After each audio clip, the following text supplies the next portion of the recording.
Mr. Silent Channel. Please don't skip the ads. Kabanata 3141 Lucky Star.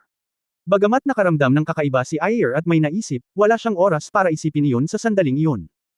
Dahil, ang pagpapatakbo ng kanyang mga batas ay umabot sa isang kritikal na sandali. Ayer, sobra na ang konsumo.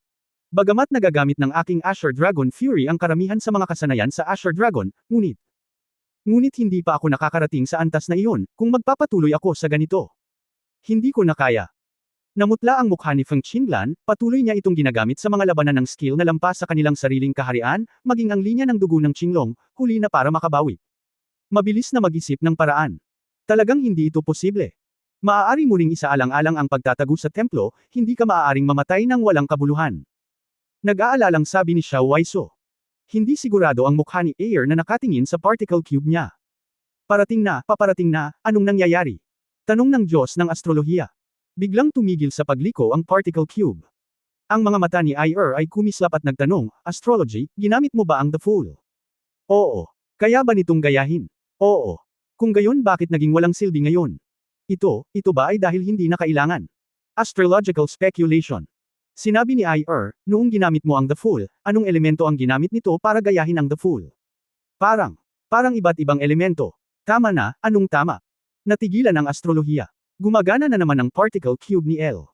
Isang hindi pa nakikitang transparent na particle ang inilabas mula sa Rubik's Cube. Anong elemental na particle ito? Pansamantala akong lumikha ng hindi kilalang particle. Napakalakas ng butil na ito. Hindi, umiling si L. Kung gayon Miss Ayer, ikaw. Hindi ito malakas, ngunit hindi siya kilala ng taong iyon. Nang makitang malapit nang mawala ang hawak ni Feng Qinglan, sinabi ni Ayer sa astrology, mabilis na isakripisyo ang tanga. Gagawin yan. Kung gagayahin ulit tayo, matatanggal ang mga depensa natin, tapos tayo. Ang astrolohiya umiling ang Diyos. Makinig ka sa akin, hintayin mong alisin ang atake nito, huwag mong alisin ang mga particle na pinakawalan ko, magiging maayos ito. Nag-alinlangan ang astrology. Magtiwala ka sa akin. Naningkit ang mga mata ni Ayer. Paft. Si Feng Qinglan ay dumura ng isang subo ng dugo sa oras na ito, at lumuhad sa lupa sa isang tuhod, ang Aoki 7-star pillar ay kumikislap. Nagmamadali ang astrolohiya, magnganga ang iyong mga ngipin. Ang tanga.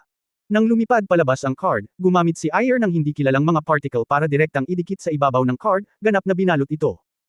Ang kakayahan ng Fool ay dumaan sa mga particle na ginamit ng panlabas na layer na Ayer at kumalat. Diretsyong naglaho ang elemental na balista na sumabog sa langit. Sa wakas ay nakahinga si Feng Qinglan at nagmadali upang magsimulang gumaling.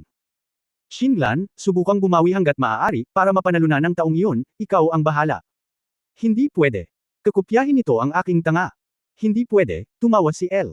Ano? Tumangala ang astrology, para lang malaman na hindi talaga ito kinopya ni Smilet.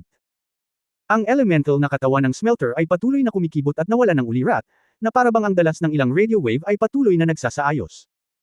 Zizi, patuloy na kumikislap ang mga elemental na spark, na nagpapahiwatig na ang mood ni Smilet ay sobrang irritable.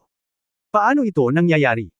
Ang astrology ay tumingin sa kanyang full ng kakaiba, kung ibalot mo ang layer ng mga particle na ito, hindi ito magagawang mag-replicate. Kanina lang ako nagre-research kung ano ang replication principle nito. Ang ibang partido ay isang elemental na demonyo, ngunit hindi tulad ng mga ordinaryong elemental na demonyo, ito ay tila may hindi mabilang na uri ng mga particle. Ano man ang ibig sabihin ng ating gamitin, tila nagagawa nitong gayahin, dahil din sa kontrol nito ang relasyon ng iba't ibang particle. Ang aking particle cube ay maaaring mag-analyze ng iba't ibang parameter states ng mga particle, kaya sinuri ko ang komposisyon ng taong iyon. Natagpuan ko, ang pagtitiklop nito ay mahalagang uri ng elemental resonance. Kung ito ay ang mga elemental na particle na mayroon ito, maaari itong magparami ng malapit na epekto sa pamamagitan ng resonance. Malakas na sabi ni Ayer, Smilet, right. Tama ba ako? Sa katunayan, hindi mo talaga naiintindihan ang mga prinsipyo ng aming iba't ibang mga diskarte, sumasalamin ka lamang. Nang walang pag-iisip, puro umaasa sa pangunawa ng elemental na katawan, tulad ng isang elemental na salamin. Natahimik si Smelter. Ngunit ang lalong marahas na paghampas ng elemental na kidlat ay tila nagbubunyag ng kanyang panloob na pagkabalisa. No wonder. Kinokopya nito ang aking Fool, nakakaiba sa ibang card dahil kayang alisin ng Fool ang lahat ng elemental attacks. Kailangan din itong gamitin ang lahat ng elemento para makamit ang epekto ng si Fool, ngunit ngayon ang si Fool ay apektado nito. Ang mga bagong particle ay natatakpan, hindi ito direktang makakatugon sa Fool, kaya hindi ito maaaring kopyahin. Tumanggo si Ayer, halos iyon ang kahulugan, kung tutuusin. Ang mga elemental na particle na pansamantala kong nilikha, wala ito, at natural na hindi ito makakatunog. Haha, totoo iyan. Kailangan ko lang hindi tanggalin ang particle protective film ni Miss Ayer, at magagamit ito ng tanga. Pinunasan ni Feng Qinglan ang dugo sa gilid ng kanyang bibig, at muling naging matalim ang kanyang mga mata. Elder, ano ang sasabihin mo? Napakasimple, ako at ang astrology ang may pananagutan sa pag-alis ng elemental na pag-atake nito, hahayaan mo lang at lumaban. Tulad ng sinabi ni Ayer, ang particle cube ay naglabas muli ng malaking halaga ng mga hindi kilalang elemento. Suso, gamitin ang virtual na phoenix para mag-fuse sa aking mga elemental na particle para lumikha ng bagong armor para sa Qinglan. Naiintindihan. Mabilis na sumanib ang phoenix flames ni Xiao Waiso sa bagong elemental na particle na ito, at isang set ng light red translucent light armor ang isinuot sa katawan ni Feng Qinglan. Tahimik na nagpalitan ng mensahe sina Ayer at Feng Qinglan, at tumango ang dalawang babae bilang pagsang-ayon. Halatang hindi tumigil ang ngiti dahil dito. Mas maganda pa rin ang pagtatanim nito kaysa sa apat. Kahit na hindi ito gumamit ng elemental spells, maaari pa rin itong durugan ng cultivation. Ang chi ng dugo ng galit na dragon ni Feng Qinglan ay hinikayat sa sukdulan, at inihagis niya ang anino ng Skywind Dragon at sumugod sa hangin. Ang smelter ay nagbukas ng apat na clone. Ang tanga. Mabilis na nawala ang clone. Napagtanto ni Smilet na hindi na epektibo ang spell, at nagpakawala ng mahinang dagandong, nakipag-away kay Feng Qinglan. Nakita kong biglang bamukol ang katawan ni Smilet at naging elemental giant na may taas na mahigit 100 meters. Daan-daang armas ang nag-evolve, at galit na galit silang sumusuntok kay Feng Qinglan. Ang ganitong uri ng kontrol sa sariling elemental na katawan ay mahirap harangin kahit isang tanga. Binuksan ang mundo. Si Feng Qinglan ay hindi maaabala ng tanga, kaya may kapangyarihan siyang lumaban. Ang kapangyarihan ng Earth Trick na magagamit lamang ng 5 Rubbery Blue Dragon ay ginamit niya ng maaga. Nakasisilaw na Dragon Fist, humaharap sa Smilet ng ulo sa ulo. Hindi naman. Masyadong malaki pa rin ang agwat sa paglilinang. Pawis na pawis ang astrolohiya, tatakpan ko ang tatlo para tumakas. That's not necessarily, mahiwagang ngumiti si Ayer. Biglang. Pagkatapos ng daan-daang galaw, nagpakawala si Smilet ng mahina at gulat na dagandong. Nakita ko ang katawan ni Smilet, sa hindi malamang dahilan, nagsimulang malaglag, at nagsimula siyang gumawa ng iba't ibang maliliit na pagsabog. Ito. Anong nangyayari dito? Natigilan ang astrolohiya. Ang mga hindi kilalang elemento ba ay mga particle? May naisip si Xiao Waiso. Tama, hiniling ko kay Qinglan na direktang labanan nito sa santukan, ibig sabihin, hayaan ang mga particle na nilikha ko na pumasok sa katawan ni Smelter. Ang mga elementong particle sa katawan ng elemental na demonyo ay naging hindi maayos, tulad ng mga may sakit na selula sa ating katawan ng tao. Ngumiti si Ayer, ngayon. Kung patuloy itong lumaban, ito ay magiging isang mabagal na kamatayan. Tuwang-tuwa ang astrolohiya, alam ko na ang kanyang Royal Highness Chuang Shifa ang aking maswerteng bituin. Kung wala ka, hindi mananalo si Fool sa ating tatlo. Sinabi ni El ang totoo. Pagkatapos ng lahat, ang Fool ang pumipigil sa kalaban, na pinilit si Smilet na gumamit lamang ng santukan upang linangin. Ngumiti ang astrology at nagsabi, ang patutunguhan ng teleportation array na ito ay dapat baguhin para sa akin ng master ng Austrian law, hayaan mo akong pumunta dito para hanapin ka. Huwag mo nang pag-usapan. Samantalahin mo ang kahinaan, patayin mo, huwag mong hayaang tumakas. Marami pang demonyong papatayin. Ang kontrabida ay handang maningil para sa kanyang kamahalan. Naging mayabang agad ang astrolohiya. Kabanata 3142 Linya ng Buhay at Kamatayan. Hilaga ng Kyushu. Ang lugar ng snow sa talampas ay nagninangas na sa ngayon. Sa nasusunog na lupa ng Longcheng, daan-daang higanteng dragon na nabuo sa pagsasanib ng lupa at asol na apoy ay umaatungal at lumilipad sa kalangitan. Kinokontrol ni Yeshuangguang ang nagninangas na mga fire dragon na ito at nakikipaglaban sa layunin ng likidong espada ni Rib Aura. Isang tao at isang demonyo, ang opens iba sa pagitan ng mga kamao at paa, pabalik-balik, ay kasing bilis ng kulog at kidlat. Sa katunayan, pareho sa kanila ay maaaring sirain ang buong snowfield sa isang maliit na pahayag, kasing dali ng pagsira sa mga bituin. Gayunpaman, ang gayong labanan, isang labis na malawak na pag-atake, ay walang kabuluhan. Imbes na mag-aksaya ng enerhiya, mas mabuting pagtuunan ng pansin ang pag-atake sa katawan ng kalaban na matibay at mas malakas. Mukhang makapangyarihan sa lahat si Rib Aura, kahit anong panlilin lang ang gawin ni Yeshuangguang, kalmado niyang malulutas ito. Pagkatapos ng 12-dosenang sunod-sunod na marahas na banggaan, naramdaman ni Yeshuangguang na kumukulo ang kanyang dugo. Ito pa rin kapag nakasuot siya ng Heaven Swallowing Armor. Kahit na nagkaroon siya ng 5 kalamidad ng Qinglong at daan-daang libong taon ng paglilinang, hindi pa rin siya mapapantayan sa matibay na pundasyon ni Rib Aura. Ito ay karapat-dapat na maging pinuno ng 3 higanti ng impyerno. Kahit na isasantabi ang kambal na panuntunan, ito ay tiyak na isang top-notch powerhouse sa strategic level. Yung mga detalye mo, alam ko na, patay ka na. Pagkatapos ng mga banggaan na ito, kinumpirma ni Rib-Ora na kaya niyang talunin si Ye Xuanguang, kaya hindi na niya susubukan pa. Huwag ka nang magsalita ng malaki. Si Ye Xuanguang ay tumayo sa isang higanteng dragon at naglabas ng likidong espada na layunin patungo sa Rib-Ora, na naging sword intense snake, na nakasalo sa mga higanteng dragon na ito. Dumaan si Rib-Ora sa isang piraso ng asul na apoy, isang ipoipo, at ang tatlong pares ng mga pakpak ay direktang naging mga talim ng bakal. Sa ilalim ng pagbabalot ng layunin ng espada, isang matalim na talam ng buhawi ang pinaikot. Si Ye Xuanguang ay gumawa ng paghahabol sa hangin, at ang bilis ay tumaas muli, naging isang cyan after image, iniiwasan ang maraming pinsala. Nang maglalaban na sana siya ay bigla niyang nadatnan ang figure ni Rib-Ora na wala sa ulirat. Malabo. Ang kanyang sariling paningin, ang kanyang sariling pangunawa, ay hindi maaaring sabihin ang eksaktong lokasyon ng Rib-Ora ng biglaan. Damn it! Nalaman kaagad ni Ye Xuanguang na isa rin itong batas ng eroplano. Bagamat hindi niya alam kung kanino ito pagmamay-ari, tiyak na ginaya ito ni Rib-Ora. Ngunit si Ye Xuanguang ay napaka-experience at hindi niya kayang husgahan ang posisyon ng kalaban, kaya kumilos muna siya ng mabilis. Maaari niyang iwasan ang karamihan sa pinsala habang hinahabol ang hangin. Mag-ingat ka. Naka-recover si Hua Feihua sa oras na ito, at tatayo na sana para sumali sa labanan nang makakita siya ng nakakakilig na eksena. Hindi inaasahang lumitaw si Rib-Ora sa isang lugar, naghihintay lang kay Ye Xuanguang na ihatid ito sa pintuan. Ngunit ang pangunawa ni Ye Xuanguang ay malabo, at hindi siya makapag-react kaagad. Oops! Nang malaman ni Ye Xuanguang na may mali, umiwas siya. Isang espada ang tatagos sa ulo ni Ye Xuanguang, ngunit ito ay nasaksak sa kanyang likod. Keng! Bulalas ni Chan Chanjie Huaguang. Nag-aatubili kumain ng maraming pinsala, ngunit nag-iwan pa rin ng pinong peklat. Ang mga likas na espiritual na kayamanan na ito ay hindi talaga magagapi.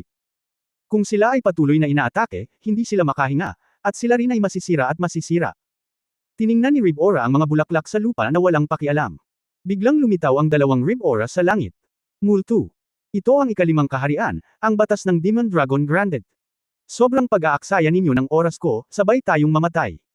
Ang dalawang Ribera ay sabay na nagsalita, at pagkatapos ay pumunta upang patayin si Ye Xuanguang at Hua Feihua ayon sa pagkakasunod-sunod. Ang Hua Feihua ay nasa lugar na ito, at ang batas ng dagat ng mga bulaklak ay lubhang nahahadlangan. Sa harap ni Rib-Ora, na ang base ng paglilinang ay mas mataas kaysa sa kanyang sarili, siya ay agad na nahulog sa isang mahirap na labanan, halos hindi na lumaban, at maaari lamang humingi ng proteksyon sa sarili. Natuklasan ni Ye Xuanguang na ang lahat ng kanyang mga galaw ay alam na ni Rib-Ora ng maaga. Lahat ng tao ay may kanya-kanyang gawi sa pakikipaglaban. Ye Xuanguang, ano ang gagawin mo, mas alam ko kaysa sa iyo. Habang umaatake at pinipigilan si Libra na parang isang propeta, gumamit siya ng mga mapagmataas na salita para pasiglahin si Ye Xuanguang, dahilan para hindi siya mapalagay. Sina Ye Xuanguang at Hua Feihua ay walang pagpipilian kundi baguhin ang kanilang komportableng gawi sa pakikipaglaban. Ngunit bilang isang resulta, ang labanan ay naging mas at mas mahirap. Ye Xuanguang, kailangan nating magtulungan. Mayroon itong kambal na batas, habang tumatagal, mas nakikilala tayo nito. Dapat itong harapin ng mabilis at bigyan ito ng isang nakamamatay na suntok. Kung hindi, walang pag-asa. Hua Feihua. Umiwas sa pag-atake habang ipinapadala ang kanyang boses. May sariling paraan ang haring ito. Maaari kang tumakas. Tapos kapag nagmamakaawa ako sayo. Ayos lang ba? Dahil tinanong ng nakatatandang Hua ang haring ito, kung gayon ang haring ito ay gumawa ng exception.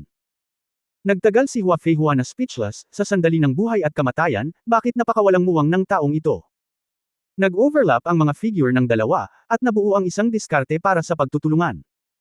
Bagamat madaling makuha ni Rib-Ora ang single combat memory, ito ang unang pagkakataon na nagtulungan ang dalawa, kaya hindi alam ni Rib-Ora kung ano ang mangyayari.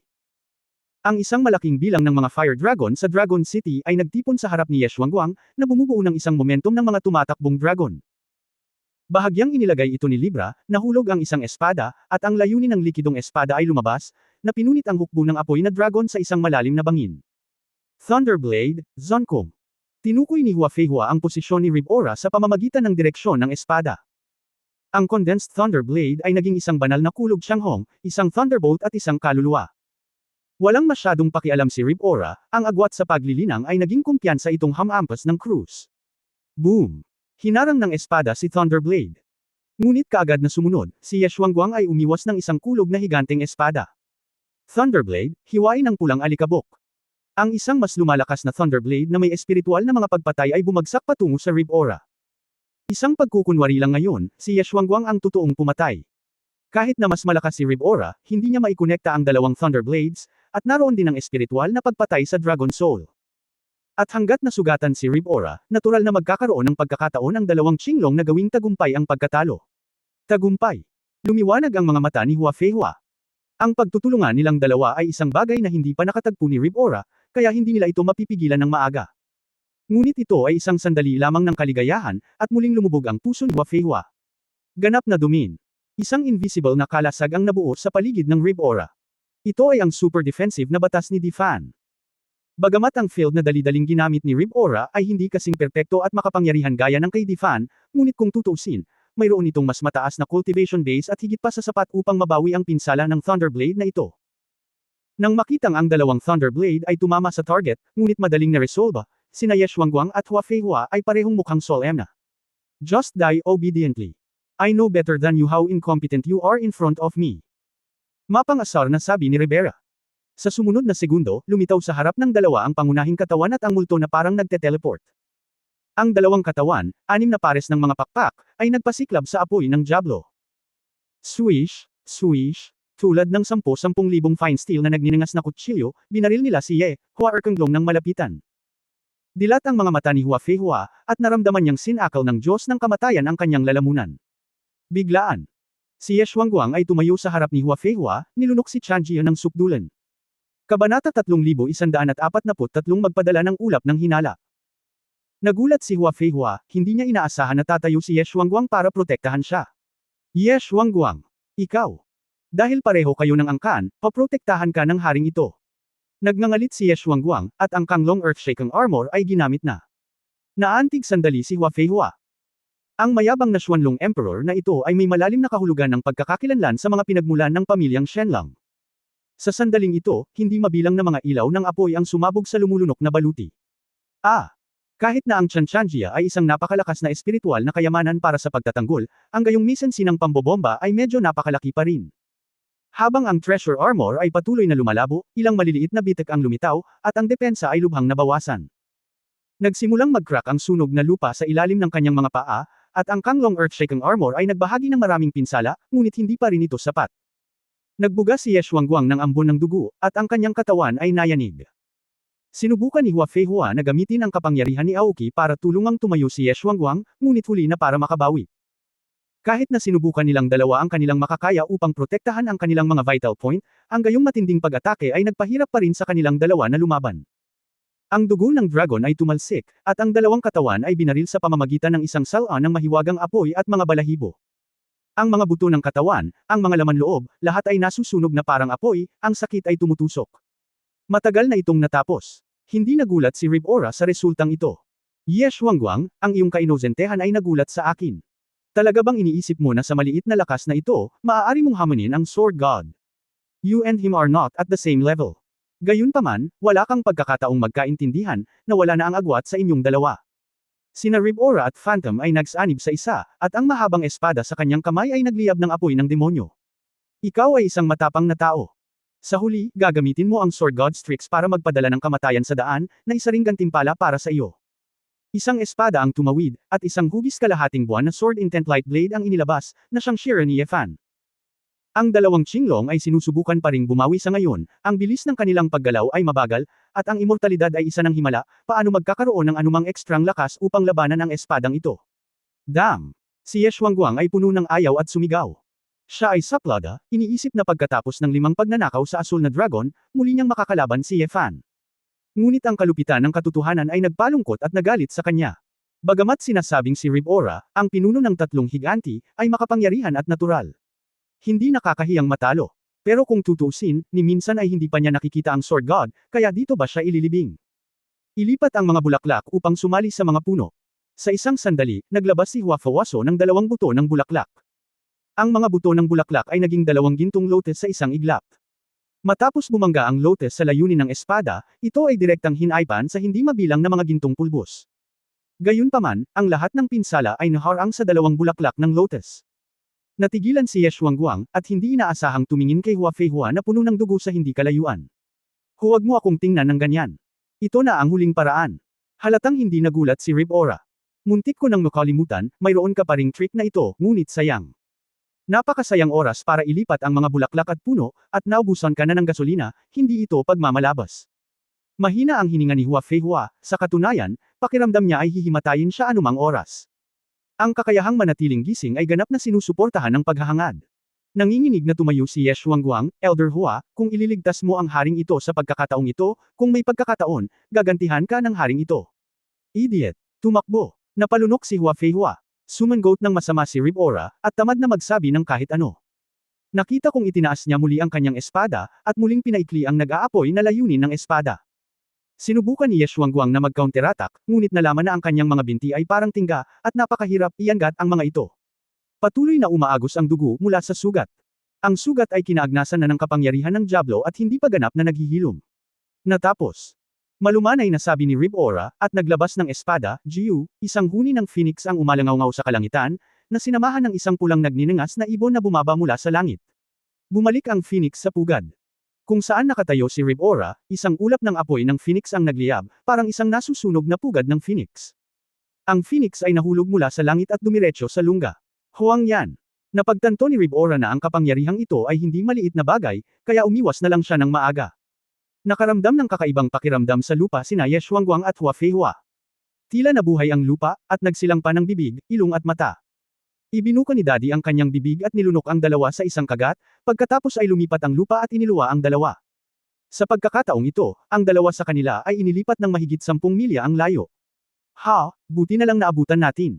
Ang babaeng magulo ang buhok at ang katawan ay nababalutan ng napakalaking itim na hood na roba, nakitang-kita ang kalahati ng maputlang mukha at pulang mata, ay pinunasan ang malamig na pawis sa kanyang noo.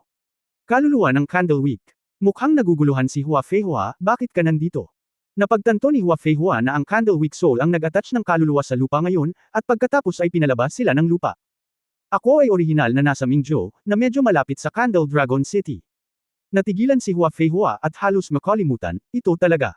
Matapos mamatay si Zhou Wangxian, ang Mingzhou ay mayroon pa ring kaluluwang mitya ng kandila. Kaya lang, ang kakaibang ninuno na ito ng Torch Dragon Clan ay talagang hindi masyadong malapit sa kanilang sariling mga clansmen, at ang kanilang sense of existence ay masyadong mahina. Kaya't pagkatapos ng digmaan, walang nakapansin sa ginagawa ng kaluluwa ng kandila. Si Xiao Qingshan ang bumaril ngayon lang. Tanong ni Ye Shuangguang na nakakunot ang noo. Oo. Tumango si Candlewick Soul, hiniling sa akin ni Mrs. Xiao na iligtas ka, pinuntahan niya si Ribora. Hindi ba nasa Xiaoshu si Mrs. Xiao? Bakit? Bigla ba siyang sumulpot dito? Kahit na ayusin ang teleportation array, hindi ba dapat sa Xuanming City? Ang Candle Core Soul ay mahinang nagsabi, ay, hindi ko alam, hiniling sa akin ni Misu na ilipat ang teleportation array sa ibang posisyon, at lilipat ako, at bilang resulta, pagkatapos ma-activate ang teleportation array, mag-teleport si Mrs. Xiao. Natigilan sandali si Hua Feihua, magagamit ng kaluluwa ng kandila ang kaluluwa para gawing buhay na nilalang ang teleportation array, at pagkatapos ay direktang gumalaw kasama niya, alam niya ito. Ngunit, bakit inayos ito ni Su Qingzu ng maaga? Hindi kaya. Hinulaan niya ang labanang ito. Nagbago din ang ekspresyon ni Ye Shuangguang, pagkatapos ng lahat, naranasan niya ang pagkatalo ni Su Qingzu. Mukhang Sword God ang mayroon ngayon, napakalaking tulong ng babaeng ito, at makatuwiran na hindi ito kayang suportahan ng isang puno. Nag-isip si Ye Shuangguang at tumingin kay Hua Feihua sa tabi niya. Wawa, dadalhin kita sa ibang lugar, sabi ni Mrs. Xiao, kung mananatili tayo sa Ribora na ito, hindi tayo makakatulong, sabi ni Candlewick. Kaya pa nating lumaban, pero hindi naman natin may tatago, di ba? Tanong ni Hua Feihua. Huwag kang magtago, may iba pang arrangement si Miss Su. Sabi ng Candle Core Soul, hayaang bamukang muli ang lupa, direktang nilamon ang tatlong tao, at lumipat sa posisyon ng teleportation formation ng napakabilis. Sa oras na ito, sa larangan ng digmaan ng nagngangalit na apoy. Kinuha ni Xiao Qingshan ang Emperor Phoenix Sword at huminga ng malalim. Ang apoy sa lahat ng direksyon, tulad ng mga sustansya na nagpalusog sa kanya, ay naubos sa isang hininga. Ibinuka ni Xiao Qingshan ang kanyang mapupulang labi na may matinding lasa, at binuksan ng isang pares ng tamad na gininto ang mga mata ng may panginginig. May ngiti sa labi, naglakad siya patungo kay Ribera. Xiao Qingshan ng tatlong absolute. Pinaikit ni Ribora ang kanyang mga mata, at wala siyang ideya na makakaharap niya ang kalaban na ito. Kung kaya niya, mas pipiliin niyang makipag-away kay Feng Xiaotian kaysa makaharap ang babaeng ito. Kabanata 3144. Si Xiaohua ang batang pinalaki kong pinapanood at binubuli, ngunit hindi ito dapat gawin ng mga matatanda. Ribera, balita ko magaling kang gamaya, bakit hindi mo ako gayahin at buksan ang aking mga mata? Sa pamamagitan ng paraan, sa pagsasalita tungkol sa kung alin, sa lahat ng mga taon na ito ay inilaan ko ang aking sarili sa panganganak, pag-aalaga ng mga bata, paghahatid ng mga sanggol. Hindi pa ako nakakapagbigay ng sanggol sa isang demonyo, tingnan mo, ano ang pagkakaiba mo sa iyo? Lumapit si Xiao Qingshan, na parabang sinasabi ito ng mga chatterbox sa pangkalahatan. Hindi ako interesado sa mga bagay na nasa isip mo. Pagkatapos magsalita ni Rivera, ang tatlong pares ng mga pakpak sa kanyang likuran ay pumuputok, at malapit na silang lumipad. May kutob siyang hindi ito madaling labanan, at tiyak na hindi nila layunin ang tatlo, kaya mas makatwirang ilipat ang larangan ng digmaan. Pagkatapos mong ay buli ang bata, gusto mo bang tumakbo? Ibinuka ni Xiao Qingshan ang mga pakpak sa kanyang likuran, at agad na naabutan si Rib-Ora. Ang Emperor Phoenix Sword ay parang agos ng apoy sa kalangitan, at si Shishia ay nakahiga sa kalangitan. Isang kutsilyo ang naglaslas, at ang langit ay kinulayan ng pula. Si Rib-Ora ay napakalakas na nakasakay sa mukha, kaya natural na hindi ito madaling tumakas. Isang pagsisad, na may arko, ang mahabang espada ay tumusok kay Xiao Qingshan ng diretsyo. Ang layunin ng likidong espada na pumuno sa kalangitan ay naging isang bumubulusok na agos, na dumurog sa apoy ng Phoenix, sinusubukang lamunin si Xiao Qingshan. Red Lotus at Fengming Sword. Si Xiao Qingshan ay naglaslas, na parang pulang lotus na namumukadkad, na tumatama sa dulo ng espada. Isang malutong na tunog lang ng Keng ang narinig. Ang Spirit Treasure level na Demon Sword na nasa kamay ni Rib-Ora ay talagang pumutok sa bawat pulgada at nabasag. Nilunok ng Emperor Phoenix Knife ang mahabang espada at natunaw ito sa isang likido. Ang Angry Bird na iyon ay sobrang kahanga-hanga, lalamunan nito ng buo si Rib-Ora. Naglabas si Rib-Ora ng isang multo na agad na pumalit dito, iniiwasan ng Phoenix Flame Shock. Ang Emperor Phoenix Sword ng Phoenix Clan. Hindi ba nawasak ang magic sword na ito? Sinundan ni Xiao Qingshan ang uso sa isang malakas na pag-atake, ang espada ay parang baliw. Dahil isa itong magic knife, natural na oras na para patayin ang mga demonyo, at ipapakita nito ang kapangyarihan nito. Hindi na niya nakita ang karaniwang mabait at tamad na ngiti sa kanyang mukha. Sa halip, mukha siyang mamamatay tao na babaeng demonyo. Ang Emperor Phoenix Sword, ang espada ay nagliliyab. Sa ilalim ng kontrol ng malakas na kakayahan sa pagkontrol ng apoy ni Xiao Qingshan, si Huang Yan ay nakompres hanggang sa punto na kasing pinong seda. Ang tila manipis na patong ng ilaw ng kutsilyo ay naglalaman ng malakas na mapangwasak na kapangyarihan, kaya't napaatras lamang si Rib-Ora. Ang Ribo-Raman ay lumulubog na parang tubig, patuloy na umiiwas, nang ahas na huwag hawakan ang gilid ni Xiao Qingshan. Ang pagtatanim ng tatlong dapat ay hindi maihahambing sa 10 estatwa at Yeshuangguang. Mas naunang sumikat si Xiao Qingshan kaysa kay Feng Xiaotian. Matagal na siyang nanahimik, na hindi nangangahulugan na mahina ang kanyang paglilinang. Sa kabaligtaran, ang base ng paglilinang ay tulad ng paggawa ng alak, at sa mahabang taon, ito ay nagiging mas malambot. Kahit na ito ay Rib-Ora, hindi nito sasamantalahin ang base ng paglilinang. Kasama ng apoy ng Phoenix, mayroon itong tiyak na pagpigil sa mga demonyo, at mas mahirap itong labanan.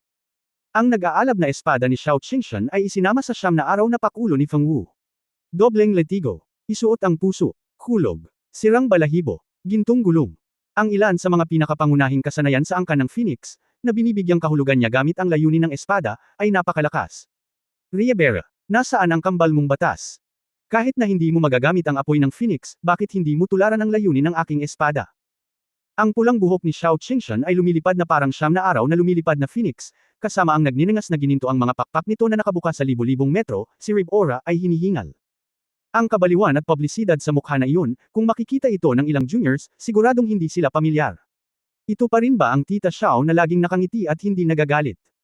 Patuloy na humaharang si Rib-Ora gamit ang kanyang mga pakpak at naglabas ng iba't ibang batas ng panghihimasok.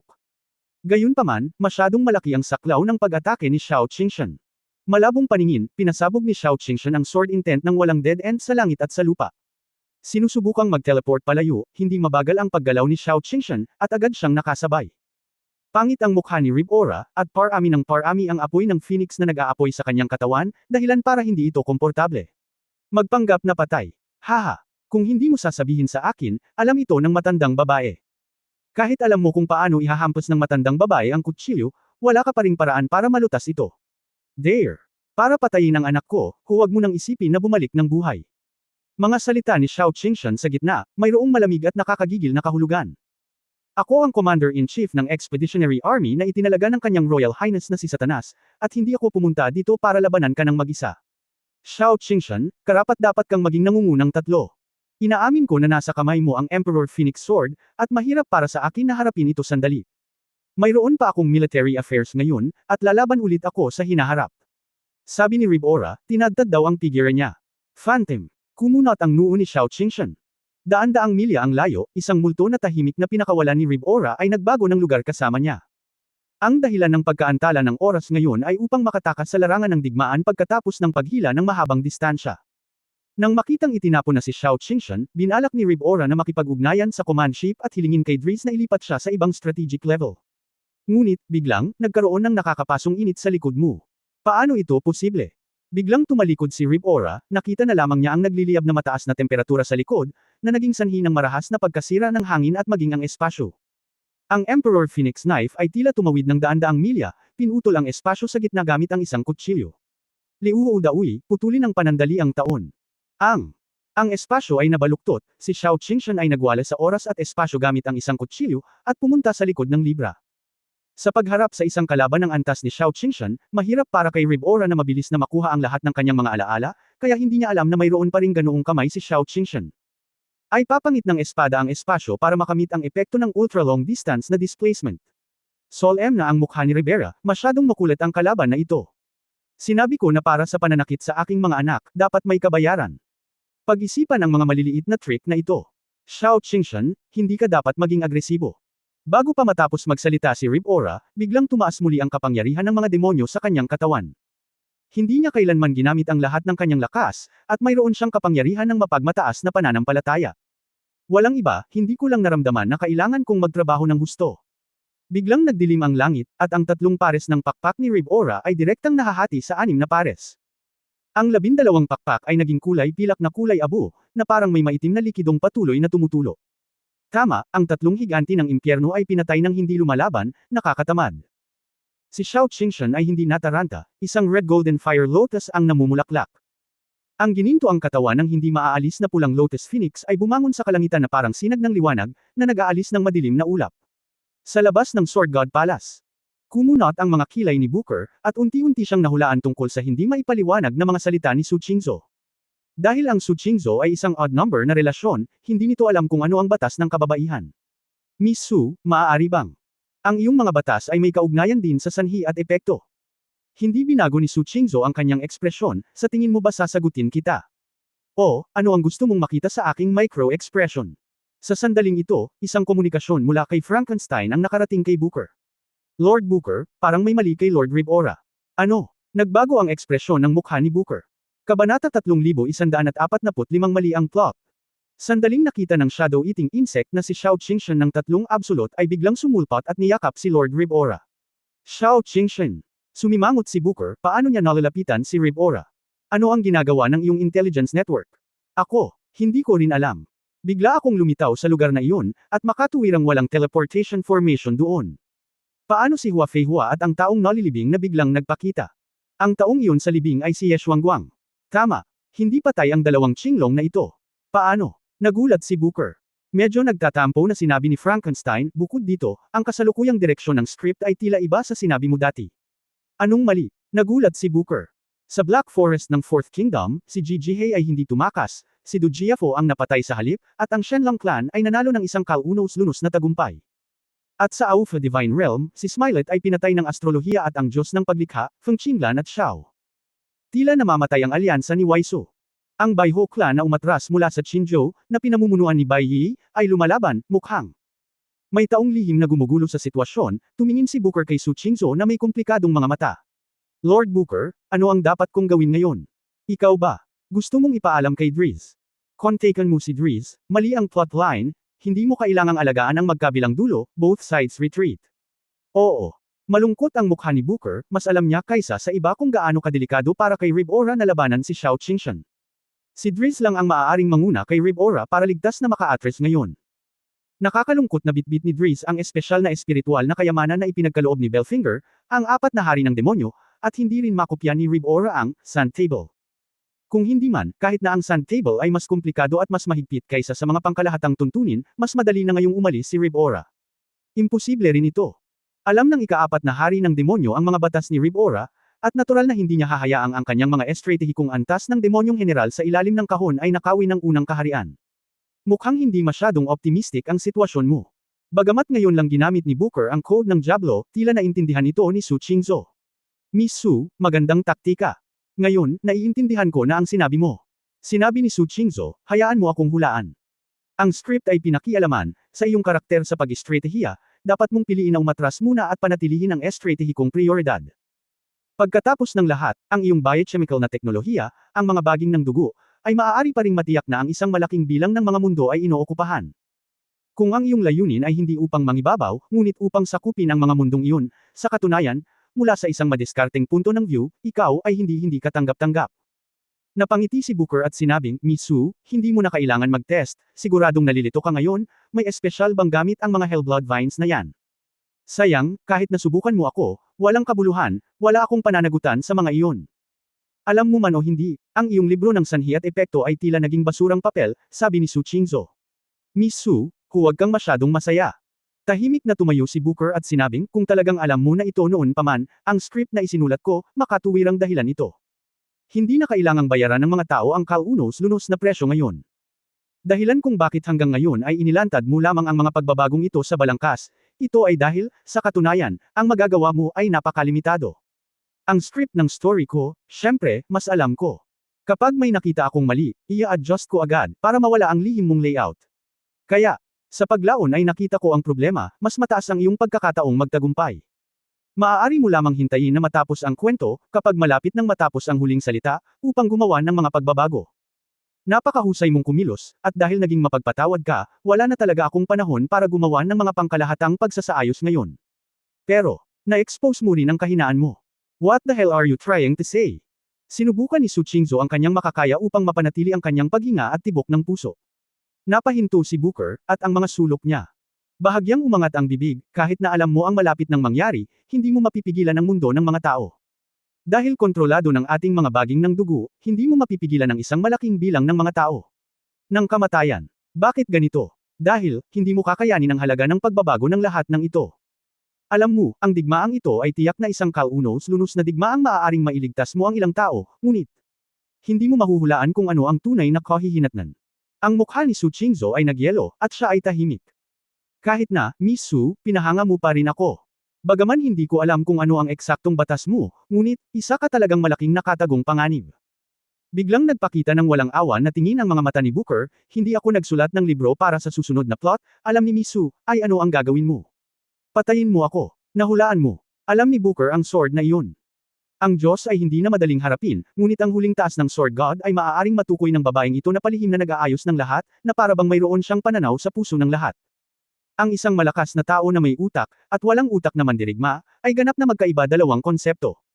Ang pagtatatag ng isang imperyo ay hindi nakasalalay sa pagsisikap ng isang tao. Ito ay kasing lakas ni Ye Junyang sa kasaysayan ng angkan, ngunit ito ay isang henerasyon lamang ng mga bayani, at mahirap tawaging emperador. Sa makatuwid, kung papatayin mo si Su Qingzhou, maaari mong gawin ng maaga ang Sword God. Ang daan tungo sa pagiging isang emperador ay direktang nasira. Sa orihinal na script ng Booker, si Su Qingzhou ang dapat na kinatawan ng sumukong partido. Pero ngayon, nagbago ang isip niya. Isang demonyong kapangyarihan ang biglang sumabog mula kay Booker. Ang Dark Shock Wave, na sinasamantala ang sitwasyon, ay lalamunan si Su Qingzhou at ang buong Sword God Palace upang magkapira-piraso. Si Booker ay may iskolar na ugali, at siya ay mukhang hindi nakapipinsala. Ngunit ang tatlong higanti ng impyerno, paano sila magiging walang kabuluhan? Ang cultivation base ay natural na mas mahusay kaysa sa ordinaryong strategic level magic general. Kahit na maagang nakapasok si Su Qingzhou sa Kaitian sa tulong ng Heavenly Book, hindi talaga siya isang level na kalaban. Mirage. Si Jiang Ye, na matagal nang nag-ambush, ay ginamit ang batas para masakop ang Su Qingzhou at ang Sword God Palace. Ang shockwave ay nasa loob ng Mirage at walang anumang pinsala. Miss Su, huwag kang mag-alala, may mga kontrabida dito, iingatan ka naming ligtas at maayos. This time Jiang. Tumakbo sa harap ni Su Qingzhou, nagpapakitang gilas at may pagmamalaki na tinatapik ang kanyang dibdib. Ngumisi si Booker at naglabas ng libro ng Cause and Effect. Kung hindi pa ako nakakita ng isang Mirage, hindi ko ito maisusulat, ngunit dahil nakita ko ito, ang iyong Mirage ay kaunting materyal lamang sa aking aklat. Kung paano gamitin ang mga materyales ay nasa akin. Nag-swipe si Booker ng ilang stroke, at may lumabas na plot. Ito ay, napansin ni Booker ang isang bahagi ng Mirage, mayroong ilang hindi pangkaraniwang pagbabago sa enerhiya, at gumawa siya ng pansamantalang hakbang, at talagang nalampasan niya ang Mirage. Pagkatapos, nakita ko siyang lumabas at direktang nagpakita sa harap ni Su Qingzhou at Jiang. Paano naging ganito? Jiang. Nabigla. Kaya kung kontrolin ang karma, Jiang. Ang iyong paglilinang ay mas mababa kaysa sa akin, paano mo mapipigilan ang aking mga batas? Hindi pa tapos ang boses ni Booker, nabuksan muli ang aklat ng karma, at nagsimulang magsulat ang isang panulat. Booker matapos masira ang Mirage, ang Fallen Demon Feather ay pinakawalan, si Jiang ay sobrang nabigla at nabigong pigilan ito sa oras, at ang kanyang kaluluwa ay nagkalat sa lugar. Kabanata 3146 na sabi ka kung protektahan ang Panginoon. Sa sandaling matapos siyang magsulat, direktang ibinuka ni Booker ang 3 pares ng mga pakpak, at ang mataas na konsentrasyon ng kapangyarihan ng demonyo ay parang tumutulo na tinta. Ang mga pakpak ay kumikinang na may malamig na metal na kinang, tulad ng hindi mabilang na lumilipad na mga talam, na bumaril kay Jiang. At Su Qingzhou, Jiang. Hindi ko alam kung anong nangyayari, nagkakagulo ang mga multo at Diyos, at parang wala akong oras para buhayin ang batas. Ha!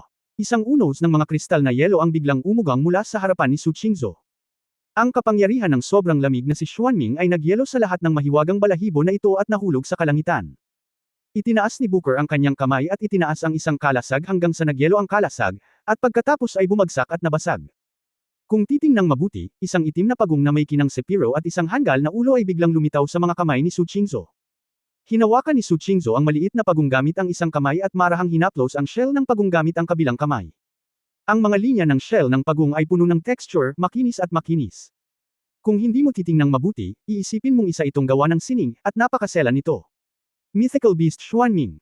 Natigilan si Booker, ang pinakamataas na antas na banal na hayop tulad ni Xuanming ay napakabihirang. Kahit nasa lahi ng demonyo na may mahabang kasaysayan, bihira itong lumitaw sa mga naitala na dokumento, at ang impormasyon ay mas mahirap kaysa sa Qinglong at Suzaku. Ang dahilan nito ay naninirahan si Xuanming sa sobrang lamig at malalim na dagat, at maging ang malalakas na tao sa lahat ng lahi ay hindi maaaring manatili ng matagal. Higit pa rito, si Xuanming ay may mainit na ugali, hindi kasing bongga at mayabang gaya ng ibang mga banal na hayop, at malamang na hindi siya makagawa ng anumang ingay saan man siya magpunta. Kabilang sa 4 na kinikilalang pinakamataas na antas na mga banal na hayop, ang mga dragon ay dapat makaligtas sa kapigatian upang lumago, at karamihan sa kanila ay namamatay sa kapahamakan. Naabot ni Suzaku ang isang tiyak na antas at kailangang ipanganak na muli mula sa abo, at ito ay lubhang mahina sa panahon ng pag-aanak, at madalas na pinapatay ng mga kaaway. Ang puting tigre ay may malakas na kakayahan sa reproduktibo at mabilis na nagmature, ngunit dahil sa kanyang agresibong personalidad, ang bilang ay hindi malaki, at ang haba ng buhay nito ay medyo maikli. Napakahina ng pakiramdam ng pag-iral ni Xuanming, ang pagpaparami at paglaki ay mabagal at dahan-dahan, gamit ang walang katapusang mga taon upang makamit ang layunin ng paglago. Dahil sa ganitong paraan ng paglaki, mas pinili ni Xuanming na maging tulog sa halos lahat ng oras. Maliban sa pangangailangang maghanap ng mapapangasawa kapag siya ay nasa hustong gulang na, si Xuanming ay bihirang gumawa ng malalaking aktibidad. Upang makolekta ang materyal ng aklat ng sanhi at bunga, ang Booker ay maaaring ituring na isang mahusay na nabasa at naglakbay ng libu-libong milya. Ngunit isang Xuanming pa lang ang nakita niya, nang tahimik siyang nagtago sa walang katapusang dagat ng Jeros upang tulungan si Satanas na lumaban para sa posisyon ng unang demonyong hari. Sa isang magulong malalim na dagat sa walang katapusang dagat, nakita ko si Xuanming na natutulog sa kanyang kuweba. Sa oras na iyon, hindi nang ahas si Booker na magkaroon ng anumang masamang pag-iisip. Kung tutuusin, bagamat katamtaman ang pagsalakay ni Xuanming, ang kanyang depensa at tibay ay walang kapantay. Kahit na si Xuanming ay hindi pa ganap na lumaki, si Booker ay maglalakas loob lamang na tingnan ito ng ganoon. Sa teritoryo ng kalaban, mayroong isang malaking kilusan, at ito mismo ang nagdurusa. Bagamat si Jeros ay ang demonyo ng walang katapusang dagat, medyo pala kaibigan din siya sa mga lokal na mythical beast, kaya ang mythical beast sa pangkalahatan ay may magandang relasyon kay Jeros. Kung sakaling magsabi si Xuanming ng balita, magnanakaw si Booker ng manok sa halip na mawala ang bigas. Mabagal na lumaki si Xuanming, at malamang na walang gaanong tao sa buong eroplano ang nakakita sa nasa hustong gulang na si Xuanming, na mawala ang bigas.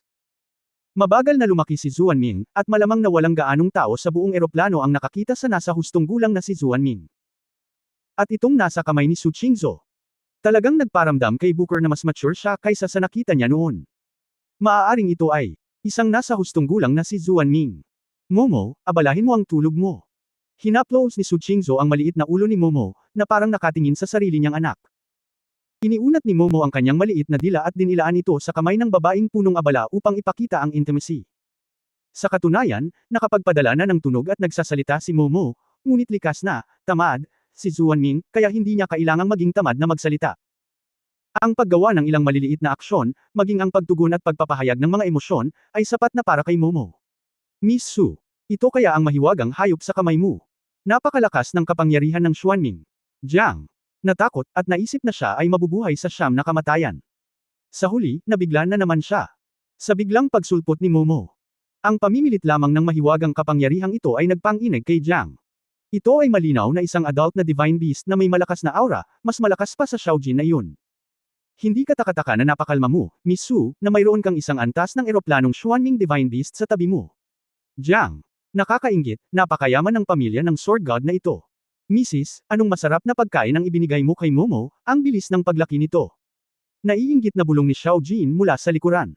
Kumain ka ng marami, at hindi mo nakikita kung gaano ka kapaki-pakinabang, mahinang sabi ni Su Qingzhou.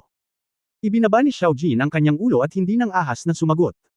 Si Su Qingzhou ay hindi inaasahan, ang paglaki ni Momo, madalas siyang pumasok sa aklat ng langit upang tingnan ang batang ito. Huling beses na pumasok si Momo sa aklat ng langit at kinain ang nutrients sa libro, ngunit hindi ito lumabas. Hindi ito maihahambing sa ordinaryong primitive power. Sa mahabang taon, ang Heavenly Book ay parang isang reservoir, na patuloy na ginagawang kapangyarihan ng Xuanming ang lahat ng uri ng asensya, at iniimbak ito sa aklat para magamit ng mga tagapagmana. Su Qingzhou hindi ito gaanong ginagamit, ngunit mas mura ito para kay Momo. Natural na alam ni Momo na salamat sa babaeng punong abala, ito ay umunlad mula sa isang maliit na tinta na pagong hanggang sa kanyang mga ninuno, at ito ay umunlad ng hakbang-hakbang hanggang sa kasalukuyan. Kaya naman, tama si Su Qingzhou sa pag-uusapan, tulad ng kanyang biolohikal na ina, siya ang pinakamahalaga at pinakamatalik na buhay. Pangit ang mukha ni Booker, at nalaman niyang kaunti lang ang alam niya tungkol kay Su Qingzhou. May isang nasa hustong gulang na si Xuanming upang protektahan siya. Ang pagpatay kay Su Qingzhou ay kasing hirap ng pag-abot sa langit.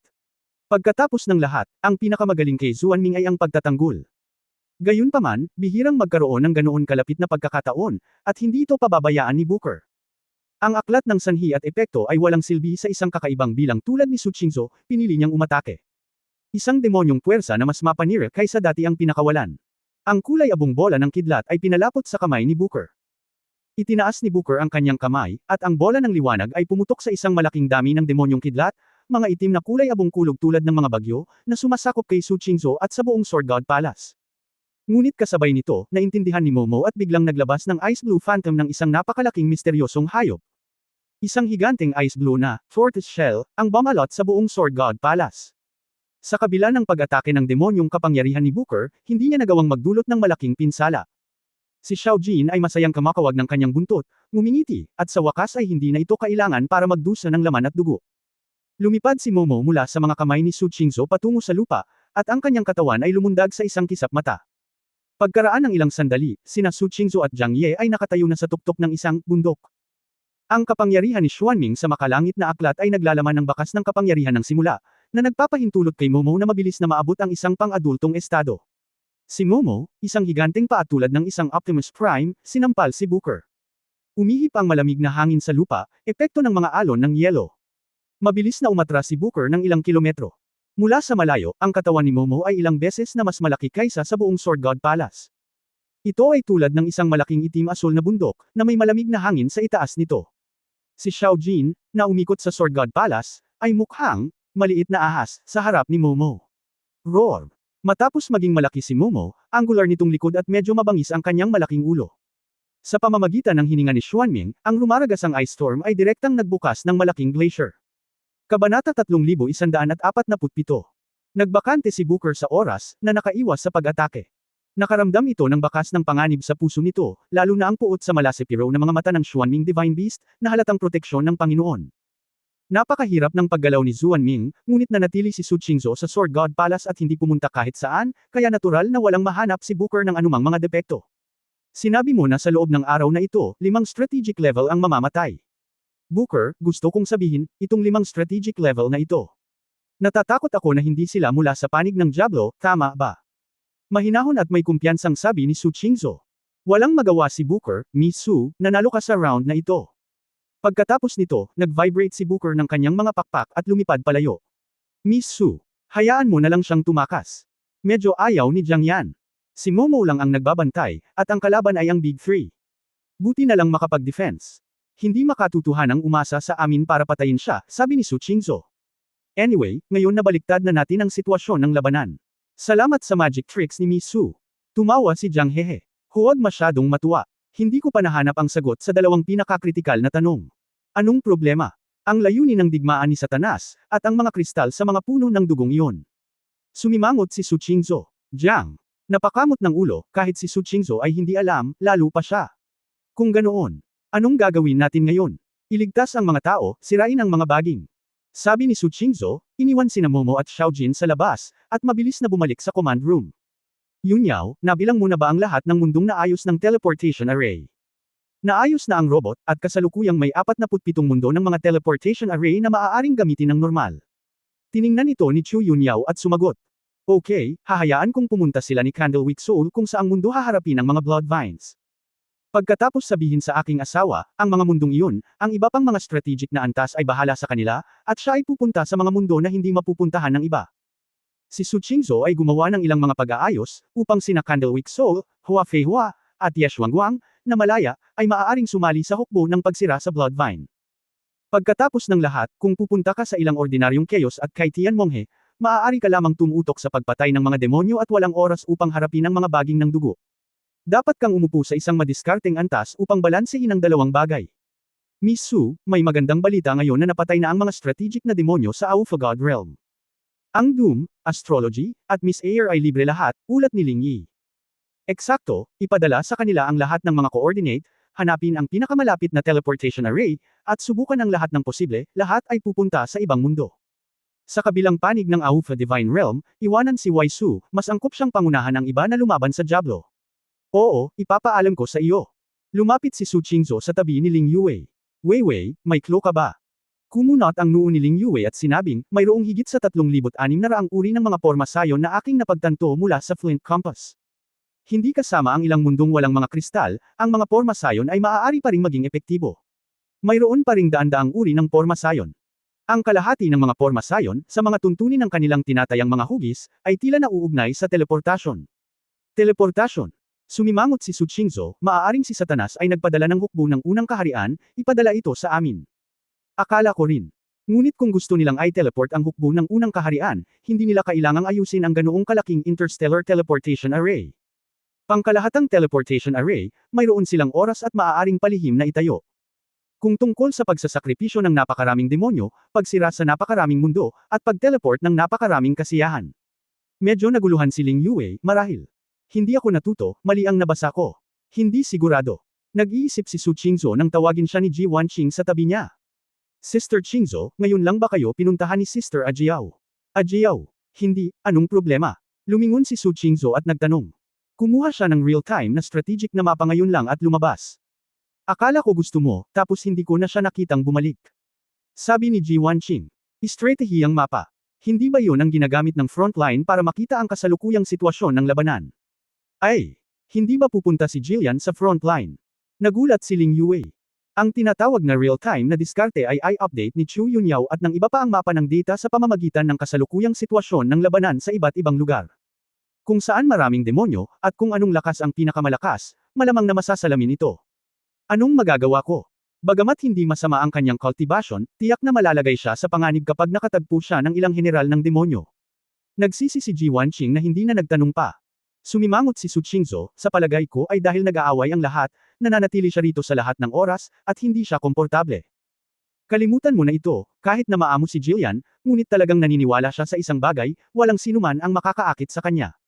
Hayaan mo siya. May hawak siyang real-time na madiskarteng mapa, hindi siya dapat bulag-bulagan sa panggugulo. Ang hilagang hangganan ng Kyushu. Sa larangan ng digmaan ng apoy sa purgatorio. Dalawang figure, isang pula at isang itim, ay mahigpit na nagbanggaan. Hawak ni Xiao Qingshan ang Emperor Phoenix Sword, at saan man dumaan ang Fire Sword Intent, may mga love ravine.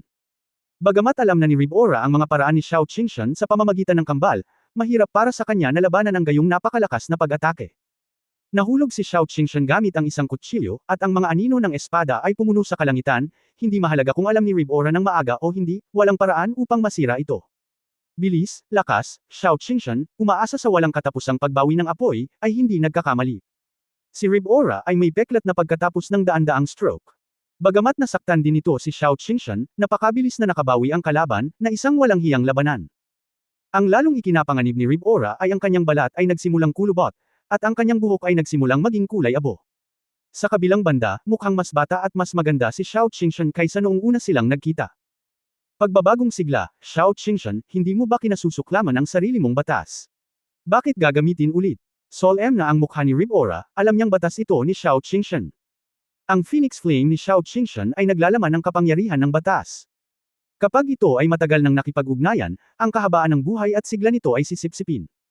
Si Xiao Qingshan ay patuloy na tataas ang kanyang mahabang buhay kasama ng labanan, at siya ay patuloy na magiging mas bata.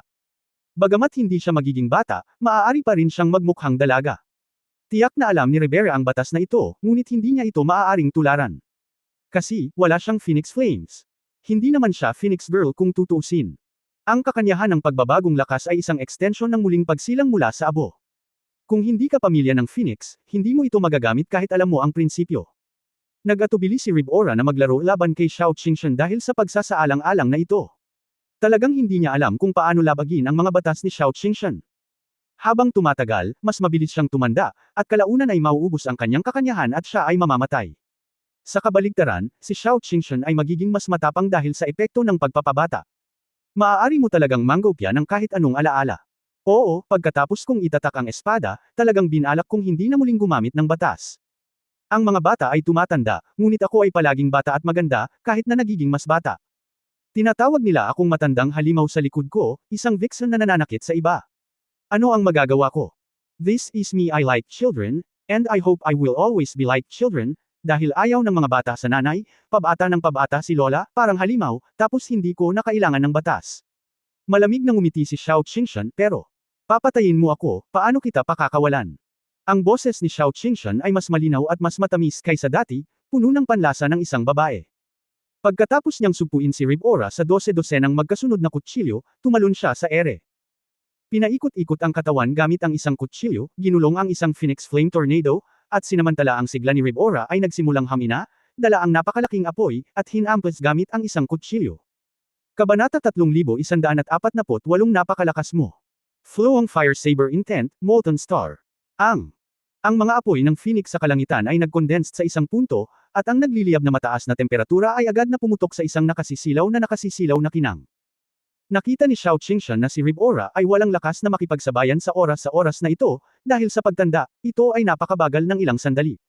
Ngunit ang pagbibigay sa kanya ng pagkakataong ito ay sapat na. Ang tunaw na bituin na ito ay maaaring makapinsala ng gusto kay Ribora at mapatay pa ito. Frozen. Gumamit si Ribora ng batas ng yelo, at sa mataas na temperatura, ang hangin ay nagyelo at tumigas. Ngunit ang Emperor Phoenix Blade ay walang pakundangang sumisingaw sa buong nagyelo na hangin at sinaksak ang ulo ni Ribora. Ang balat ni Ribora ay nagsimulang matuno, ang kanyang uban na buhok ay nag-aapoy, at ang kanyang nakalaylay na eyebag ay patuloy na nanginginig. Sa isang nakakatakot na sigaw ng Phoenix, lumitaw ang isang purgatorio ng lava sa ilalim ng espada ng emperador. Ang mga bato at metal, lahat ay naging likido, kahit na nasenga. Isang malalim na bunganga ng lava ang lumitaw sa napakalamig na hilaga. Nawala si Ribora. Gayunpaman, hindi masaya si Xiao Qingshan. Sand table. Sa isang iglap lang, nagbago ang lupain. Orihinal na ito ay dapat na isang lawan ng apoy, ngunit ito ay naging isang bunganga. Ang dahilan ay ang isang piraso ng lupa ay tinanggal. Sa huling minuto, sinagip ni Dries si Ribora. Kyushu College. Tiningnan ni Emperor Ziggy ang demonyo na umaatres ng gusto, at nakasimangot. Tila nakatanggap ng ilang tagubilin sina Dries at higod at agad na umatras. Bagamat pinahihintulutan nito ang ilang natitirang clan na mag-aaral na mabuhay, ngunit maaaring nangangahulugan din ito na ang ilang layunin ng Diablo ay nakamit. Kamusta si Bailu? Bumalik ang emperador sa isang grupo ng mga guro at pinaalis sa kanyang espasyo ang walang malay na si Bailu. Ngayon lang, ang buhay ni Bailu ay nabitin sa pamamagitan ng isang sinulid, at dinala siya ng emperador sa kanyang sariling espasyo, para lamang hindi maputol ng Diablo. Ang primordial spirit ay hindi pa nakakalat. Pagkatapos ng lahat, ito ay ang kaluluwa ng kulog na hayop, ngunit ang pinsala ay masyadong seryoso, kaya kailangan kong gumaling sa lalong madaling panahon, at hindi na ako makakalaban, sabi ng profesional na propesor sa medisina. Pumunta ka sa aking mundo, kung saan may mga kagamitang medikal at parmasya, at gamutin ang mga nasugatan sa lalong madaling panahon. Ikinaway ni Emperor Ziggy ang kanyang malaking kamay at pinapante si Bailu at isang grupo ng mga sugatan sa sarili niyang mundo. Tumalikod siya at sinulyapan ang daan-daang natitirang estudyante. Puno ng dugo at bakas ng digmaan ang mga mukha ng mga clan students na ito. Gayunpaman, nang walang pagbubukod, ang kanilang mga mata ay hindi pa nagagawang matatag at walang takot. Pagkatapos ng labanang ito ng buhay at kamatayan, maraming tao ang nakalusot, at ang kanilang paglilinang at mga linya ng dugo ay umunlad ng husto. Umalis na sina Dries at Hygod, ngunit ang hukbo ng demonyo ay nagngangalit pa rin sa ating sariling bayan. Ngayon, ang din na ito ay pupunta sa ibang mundo upang paalisan ang mga demonyo. Ikaw, pagod ka ba? Nagtanong. Hindi pagod. Sigaw ng mga estudyante. Okay. Pagkatapos ay sundin ng dekano, pumunta sa iba pang larangan ng digmaan, katayin ng mga demonyo at iligtas ang mga tao.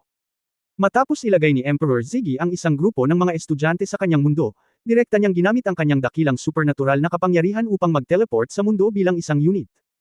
Bagamat mas mabagal ito kaysa sa paglipat ng Sword Intent ni Yefan, ang pagsisikap na ito sa paglipat ay nagpanumbalik lamang sa estado ng mga guro at estudyante. Ang pagiging ina ng krusada ni Satanas. Sa command cabin, ang mukha ni Ribora ay pangit, at siya ay nakaupo sa kanyang upuan na medyo nahihiya. Tumabi sa kanila sina Dries at Highgold, solemn na din ang mga mukha nila. Binigyan ni Frankenstein si Ribora ng isang tubo ng lilang likido sa pamamagitan ng isang hirenggilya. Huminga ng mahabang hininga si Ribora, at sa wakas ay nakabawi ng kaunti ang uban at kulubat na balat. Gayunpaman, kahit anong tingin mo dito, mas matanda siya kaysa dati. Napakalakas ng mga batas ni Xiao Qingshan. Bagamat bulag si Higod, ang kanyang puso ay parang salamin. Ang pagpapabata ng babae ay lubos na tugma sa kanyang katangian ng apoy ng Phoenix. Halos imposible na gayahin ng hindi pamilyang Phoenix. Kahit kaya niyang gayahin, hindi niya kinakain ang set na ito, kaya wala pa rin siyang solusyon. Idagdag ang Divine Phoenix Sword, ang espiritual na kayamanan. Ay may pagpigil sa aking demonyong pamilya, at para sa akin, ito ay mas mahirap pakitunguhan kaysa kay Feng Xiaotian, na pabuntong hininga si Rivera. Ang babae ng Sword God ay talagang isang mahusay na lansihin. Palihim niyang isinaalang-alang ang lahat ng pagpigil, sabi ni Dries habang hinihimas ang kanyang baba. Sir, huwag kang mag-alala, kahit na hindi mabawi niyang show, ngunit ang iyong pisikal na kondisyon, gagamit ako ng biochemical technology para tulungan kang makabawi, nakangiting sabi ni Frankenstein. Hanggat na kumpleto ang plano ng Panginoong Demon King, hindi ako nakakaawa na mamatay. Sinenyasan ni Ribora ang kanyang mga nasasakupan na buksan ang komunikasyon. Booker, anong nangyayari sa iyo? Lord Ribora, naging pabaya ako. Si Su Qingzhou ay napakaplano. Hindi niya ipinakita ang kanyang mga pangil hanggang sa huling sandali. Parehong Smilet at Du Jiafo ay natalo at napatay. Sa ngayon, nasa panganib sina Bellard at Locke, pati na rin si Devon. Ang iyong aklat ng sanhi at epekto ay kailangang kolektahin sa maraming taon. Ang mas tumpak at komprehensibong impormasyon, mas mahusay ang epekto. Sa pagkakataong ito ay maikli lang ang panahon ng digmaan, upang maiwasan ang lahat ng mga nakatagong panganib, ito ay talagang mahirap para sa iyo, at hindi mo kailangang sisihin ang iyong sarili. Ngayon kailangan nating ipagpaliban ang oras. Sinusubukan mong lumikha ng gulo para sa panig ng tao. Huwag mawala ng tiwala dahil lang sa panandaliang pagkawala, napakalakas mo. Hinding-hindi ako nagdududa dito. Nang matapos magsalita si Booker, diretsyo niyang ibinaba ang komunikasyon. Nagtaka si Frankenstein. Sir, ano ang sinusubukan ninyong gawin ni Lord Booker? Naghihintay para sa aking blood vine na lumikha ng higit pang mga primordial na kristal. Ribora. Natahimik sandali at tumango. Okay lang na sabihin sa iyo ngayon, oo, ang aming pangunahing layunin ay lumikha ng sapat na mga kristal. Tungkol sa partikular na epekto, natural na makikita mo ito sa oras na iyon. Ang saligan ay, kailangan nating panatilihin ang ilang pangunahing mundo, at hindi natin maaaring hayaang masira ang mga kristal ng mga mundong iyon. Itinaas ni Dries ang kanyang kamay sa sandaling ito, at daan-daang mga modelo ng buhangin ang nasuspend. Ito ay isang tao. Isang star map sand table ng mundo. Ipinunto ng kanyang Royal Highness Belfinger na mayroon lamang talagang 81 mundo na talagang kailangan sa oras na ito. At sa kanila, karamihan sa mga mundo ay maaaring palitan. Tanging ang 5 mundo dito ay dapat magkaroon ng sapat na mga kristal. Ngunit upang maiwasan ang buong layout na sirain ng mga tao, sa pagkakataong ito ay sadyang na-deploy ito sa mahigit 600 mundo. Sa ganitong paraan, kahit na gusto ng tao na sirain ang planong ito, mahirap hanapin ang target. Natigilan si Frankenstein. Lumalabas na kasama rin sa buong plano ang bahagi ng staff ng 4th Demon King. Tila ang una at ika-4 na kaharian ang kumilos sa pagkakataong ito. Ay malayo sa kasing simple ng pag-agaw ng mga mapagkukunan. Highgoth, kamusta ang pahinga mo? Sir. Huwag mag-alala, hindi madaling labanan ang emperador, ngunit dahil sa maikling hanay, hindi ito tumatagal ng maraming oras. Magagawa ko na ngayong malayo ang tamaan ng target na gusto mong atakihin. Very good, help Bellard and Locke. Kahit na hindi mo kayang patayin si Sir Oichi at ang sikat na aktres ng Foggy Night, kailangan mong dugtungan ng mga tao.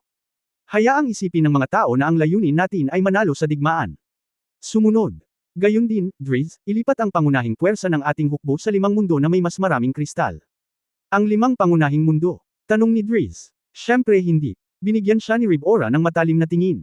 Biglang sinabi ni Dries, talagang matalino ang iyong Panginoon, naiintindihan ko, pipili ako ng 5 hindi gaanong mahalagang mundo. Tandaan, ikalat ang larangan ng digmaan palayo sa 5 pangunahing mundo. Oo. Kabanata 3149 na Time Hunter. Sa labas ng White Tiger City. Mga ilog ng dugo. Hindi mabilang na mixed-race Zerg demons, Yu-Clan warriors, nakipaglaban dito para maging war meat grinder. Sa kalangitan, mayroong isang puti sa anyo ng Thunder Demon, natatakpan ng kulog na liwanag, nagsasayaw ng ligaw na parang electric snake. Boom boom boom. May mga tatlong kidlat sa langit. Ang pulang diablo na parang higanting lamok ay binugbog hanggang sa manigarilyo.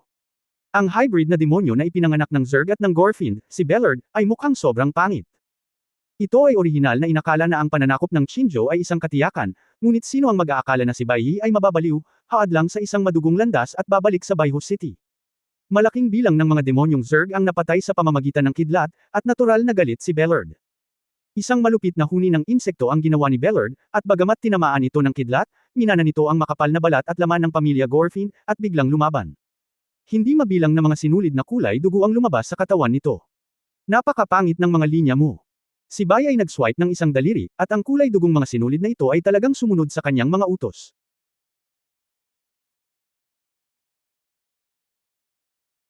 Utos.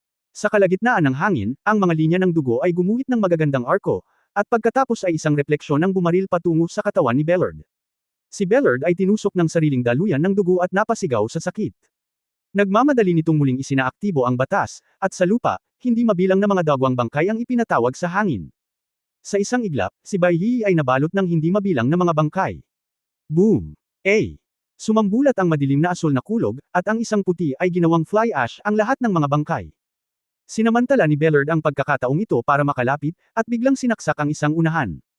Sa dulo ng binti ng uod, isang matalim na tinak ang tumusok sa tiyan ni Bai Yi.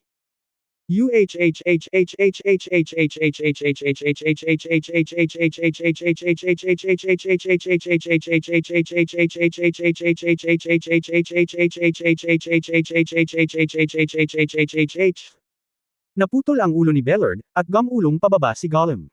Sinipa ni Bai Yi si Bellard ng isang sipa at binuksan ang distansya. Ngunit sa lalong madaling panahon, natuklasan niya na si Bellard ay mabilis na lumaki muli. Damn it! Ang survivability ng Zerg Demon ay mas malakas kaysa sa ordinaryong mga demonyo, at ang paggaling ay masyadong mabilis. Sa kabutihang palad, hindi natatakot si Bai Yi na masuntok ng ganito. Malapit na siyang gumaling mula sa pinsala, ngunit nalaman niyang nagsimulang magkamali ang mga daluyan ng dugo sa kanyang tiyan. Ang kapangyarihan ng isang batas ay talagang nagpabuga ng dugo nito. Ang sugat ay mabilis na nagsimulang mapunit. Gatlang M. Napasigaw si Bai Yi, na control ang sugat. Isang malaking puwersa ang lumabas mula sa sugat at idiniin ang buong katawan ni Bai Yi sa lupa. Isang kakaibang tawa ang pinakawala ni Bellard. Bai Yi, gaano ka kagaling tumakas ng masunurin? Kailangan mong bumalik para mamatay. Hindi mo kailangang magpumiglas. Kapag nasugatan kita, mamamatay ka na. Isang mapagmataas na boses ang pumasok sa isip ni Bai Yi. Kinagat ni Bai Yi ang kanyang mga ngipin, tiniis ang matinding sakit sa kanyang tiyan, at pinaikit ang kanyang mga mata. Ang kanyang paningin ay naging isang linya.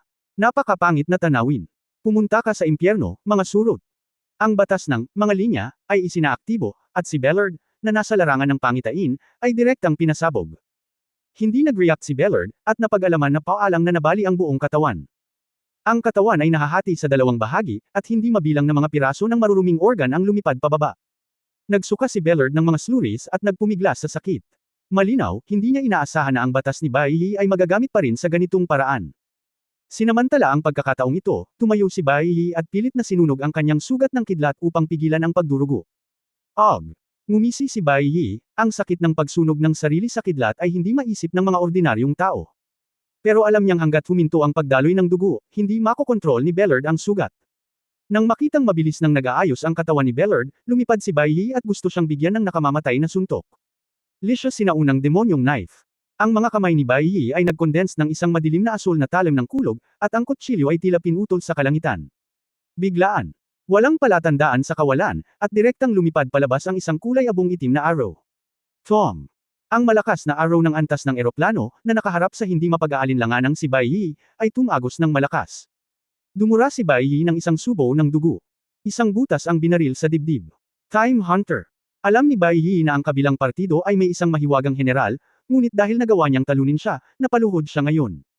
Sinamantala ni Bellard ang pagkakataong ito para makabawi at mabilis na maka-counterattack. Southern Kyushu, isang latian. Isang asher na liwanag ang lumipad pabalik-balik sa gitna ng malaking bilang ng mga halaman sa latian. Kasing bilis ng Cyan Lightning. Kasabay nito, ang isang madilim na anino ay patuloy na kumikislap sa ibabaw ng mga halaman at ang latian. Kapag ang asul na ilaw ay napupunta sa isang lugar, ang itim na anino ay sumusunod. Kapag ang cyan figure ay huminto saglit, ang itim na anino ay diretsyong kukunan mula sa nakakabit na bagay. Ang anino ay naging isang itim na anino arrow, masyadong mabilis upang mahuli. Ang bilis ng panahon. Hindi alam ni Wu Yemingying kung ilang beses niya na-activate ang kanyang bloodline talent. Pilitin ang oras na pabilisin, upang makita ng malinaw ang mga bakas ng anino na ito, at umiwas ng sabay. Sa isang kisap mata, natapos na ng sikat na aktres ng Foggy Night ang isang mapanganib na paghaharap sa anino na demonyong ito. Hindi ka maiinip. Mag-isip ng paraan. Mag-isip ng paraan. Patuloy na sinasabi ni Wu Yeminglang ang kanyang sarili sa kanyang puso. Ito ay isang psikolohikal na digmaan, at kung may kaunting pagkakamali, maaari kang mailibing sa isang latian. Ang mga anino ng demonyo ay isang napaka-espesyal na uri ng mga elemental na demonyo. Maging sila mismo ay hindi alam kung gumagamit sila ng madilim na elemento o purong anino. Sa pangkalahatan, ang mga anino ng demonyo ay mahusay lamang sa pagdetect ng katalinuhan, at higit sa lahat ay gumagawa ng assassination. Dahil sa hina ng katawan at sa mas malaking limitasyon, hindi nito kayang labanan ng direkta. Gayunpaman, ang anino na demonyong ito ay malinaw na hindi isang ordinaryong tao, ngunit isang estratehikong antas ng demonyong general. Maaari itong maging anino ng walang tulong ng mga anino, at maaari itong magtago sa lahat ng uri ng mga bagay.